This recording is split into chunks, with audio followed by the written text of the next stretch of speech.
With the 3DS being released, it was finally time for one of the main games of Pokemon to make its way into the third dimension. That's right, it's finally time for me to talk about Pokemon X and Y. This is the 6th and current generation of Pokemon, and it introduced many awesome new features, including the beautifully rendered 3D world and Pokemon models, Wonder Trade, which was an awesome new way to trade with any random person in the world, and of course the main new feature, Mega Evolutions. So with all of these awesome new things, how could there possibly be anything wrong with the new generation? Well, like anything, it has its fair share of problems. And that's what I'm here to tell you guys about. That's right, it's finally time for me to name 50 problems with Pokemon X and Y, so let's get it started. One of the worst problems was that Gen 6 introduced only 69 new Pokemon at launch, making it the least amount of new Pokemon introduced in a generation ever. You basically get 2 starter Pokemon early in the game, including a Kanto starter, giving you less of a choice to use newer Pokemon,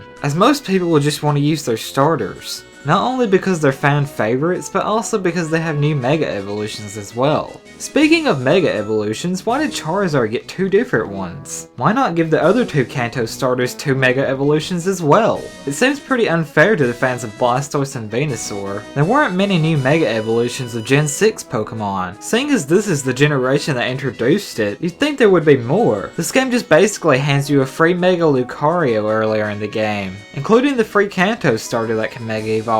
That's 2 free Mega Pokemon just given to you. And yet these things are supposed to be special? We had the 3 legendary birds from Kanto as our roaming legendaries this time. Why not have new legendary roaming Pokemon instead? It's not like they brought them back from Mega Evolutions. So what was the purpose? The whole PR video thing was just uninteresting to me. We finally get character customization, and yet there aren't very many options to customize your character. Sure, there were plenty of clothes to choose from, but as for hair and face options, not so much. We couldn't even take off our hats, or wear the sunglasses that were on our hats at all. AZ's storyline felt rushed. You only see him a couple of times in your main adventure, and then the game is over. The Friend Safari was a horrible idea. It was a version of the Safari Zone you could only capture certain Pokemon in, based on what type of Pokemon your friend was listed as. It was limited to having 3 different Pokemon at a time as well. As with every previous generation, it introduced a few horrible and uncreative new Pokemon designs as well, especially Cleft Key, which is just a set of keys. Some of the new Pokemon attacks were uncreative as well. Pumpkaboo, for example, actually had an attack called Trick or Treat. They may as well have given the rest of his attacks names like Smell My Feet and Give Me Something Good to Eat. There wasn't much of a post-game at all. You can catch a few legendary Pokemon and go to the battle tower, but that's about it. Team Flare. They're without a doubt the worst designed, worst motivated, and worst portrayed evil team in Pokemon history. Most of them don't even seem like they're taking what they're doing seriously. They act like they could care less, and only join the group for the hot pants. Those pants are just fabulous. It's bonding time! Oh dear god. There was actually an unused location in the game, and it was probably cut due to time constraints. They could have given us this area in a later patch, but they never did.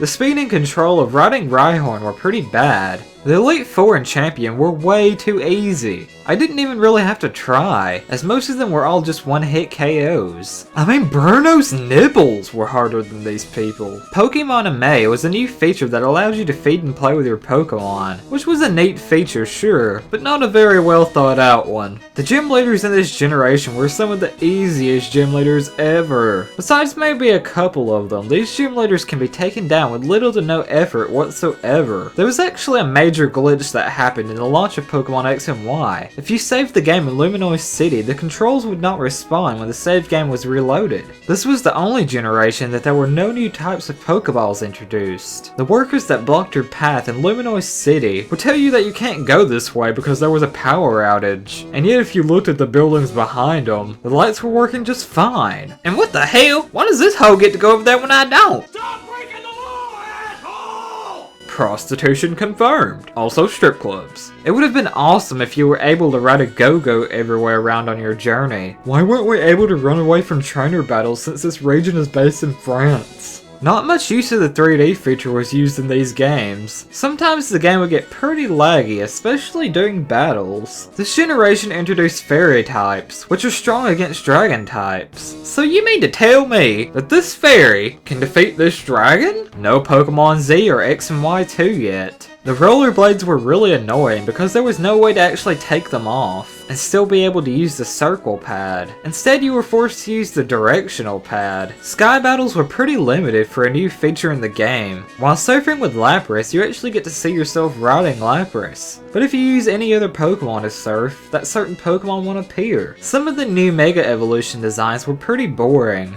like Gardevoir only getting a bigger dress. Shiny Pokemon became way less rare with Pokemon Hordes introduced, which is kind of disappointing because they're supposed to be special and hard to find. There was a mysterious ghost girl that the creators put into the game, and still has no meaning to this day. This face. The Super Training minigames in X and Y were pretty boring after a while. I just never could get into them. Some of the new 3D models weren't exactly great.